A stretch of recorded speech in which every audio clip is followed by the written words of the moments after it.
Script के issue में मैं अपने तिपरासा स्टूडेंट्स के संग हूँ और मैं अपील करता हूँ सब लोग हमारे स्टूडेंट्स को सपोर्ट करें।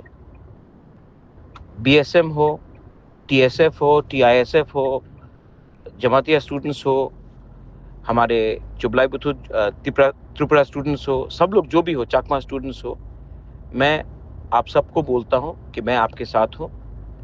हम किस स्क्रिप्ट में अपना परीक्षा देंगे, किस स्क्रिप्ट में हम लोग पढ़ेंगे, ये इसका अधिकार कोई और नहीं, हम लोग तय करेंगे, कोई और नहीं तय कर सकता। 18 तारीख को 5 बजे शाम को मैं चाहता हूं कि पूरे त्रिपुरा में इंक्लूडिंग अगरतला हम लोग होमचांग रैली एक टाइम, एक समय, एक संग निकाले in support for Roman script, for Kokborok काउप्रू। अगर आप तैयार है, मैं भी सपोर्ट करने के लिए तैयार हूं। ये पॉलिटिक्स से ज्यादा बड़ा है, ये हमारा सर्वाइवल और एग्जिस्टेंस के बारे है, हमारा भविष्य के बारे है।